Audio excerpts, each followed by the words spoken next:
చర్చించడానికి మన ముందుకు వచ్చినటువంటి వైస్ ఛాన్సలర్ గారు మరియు పెద్దలు గాంధీవాదులు ఈ సమావేశాన్ని నిర్వహించాల్సిందిగా ప్రముఖ గాంధీవాది భూదాన్ యజ్ఞ బోర్డు చైర్మన్ గారు సివిచారి గారిని వేదిక మీదకి వచ్చి ఈ కార్యక్రమాన్ని నిర్వహించాల్సిందిగా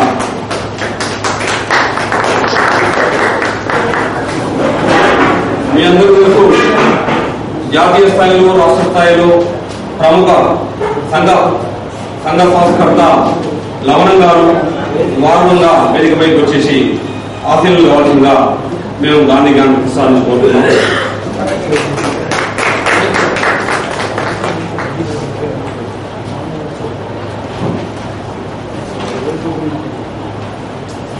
మనకు ముఖ్య అతిథిగా వచ్చినటువంటి సుదర్శన అయ్యంగారు వేదికపైకి రావాల్సిందిగా అభినయంగా ఉంది.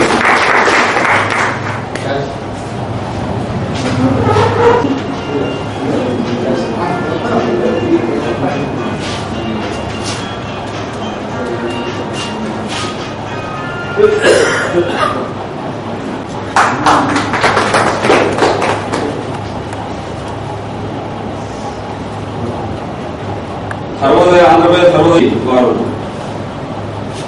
కూర్చోవలసిందా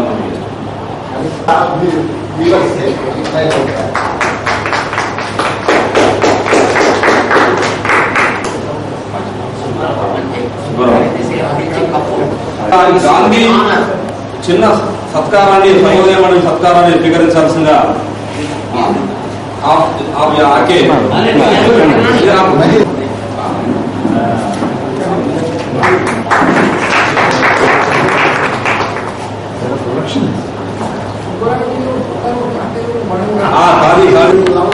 అవమానంపై ఆంధ్ర రాష్ట్రంలో పర్యటించడానికి 10వ తేదీ నిర్ణయించారు.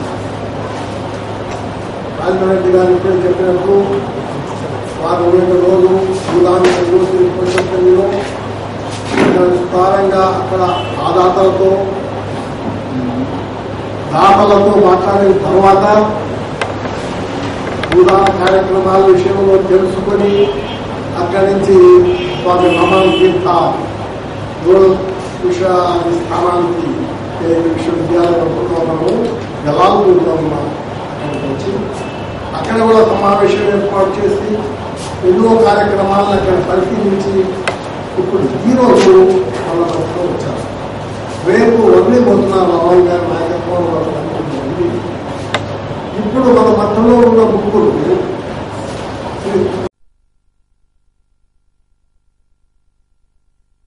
एक नया नियम में सुना 500 रुपया दंड होता है, अब इस तरह से 5000 रुपया कर दिया है। मैंने कहा क्यों भाई, लोगों के पास बहुत सारा पैसा बढ़ गया क्या? बोला नहीं, 500 रुपया कोई छोटी चीज है। लोग कहते थे अरे दादा क्योंकि गाड़ी चलाओ आएगा तो 500 रुपया पकड़ाते हैं, अब 5000 रखे, पर शराब नहीं पीना ये बड़ी हमारे लिए क्रांति है। तो अब मुझे बताइए कि कौन से समाज में कम एक्सीडेंट होंगे? ऐसे समाज में जहां शराब पीने की तो पूरी सुविधा है और पूरी स्वतंत्रता है और वहां पर आपका दंड लगा हुआ है, और दूसरा ऐसा समाज है जो कहता है कि यहाँ शराब पीना ही गलत है, शराब पीने पर दंड लगाएंगे। तो कौन सा समाज ज्यादा स्वस्थ बनेगा?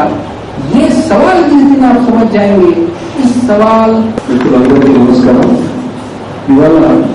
చాలా చక్కటి 3 ఉపన్యాసాలు మీరు అదృష్టం కలిగింది. చాలా సంతోషంగా ఉంది, నాకు చాలా సులువుగా చెప్పేసి నేను అనుకుంటున్నాను. ముఖ్యంగా సుదర్శన గారు వారి ఉపన్యాసంలో హిందూ స్వరాజ్యం గురించి ప్రస్తావించారు. నా ఉద్దేశంలో హిందూ స్వరాజ్ పుస్తకం చాలా చిన్న పుస్తకం. అది 1340లో మహాత్మా గాంధీ రాసినటువంటి పుస్తకం. అయితే ఆయన 40 సంవత్సరాల వయసులో రాసిన పుస్తకం, చాలా చిన్న వయసులో అన్నమాట. కానీ దాంట్లో ఆయన పొందుపరిచినటువంటి అంశాలు ఏవైతే ఉన్నాయో ఆశ్చర్యం వస్తుంది. 40 సంవత్సరాల వయసులో ఉన్నటువంటి ఒక వ్యక్తి అంతటి స్పష్టత. ఎందుకంటే మిగిలిన చోట ఎక్కడైనా కానీ వివరం చెప్పాల్సిందిగా నాకు కూడా లెక్కలు రాశారు సర్వోదయం గారు.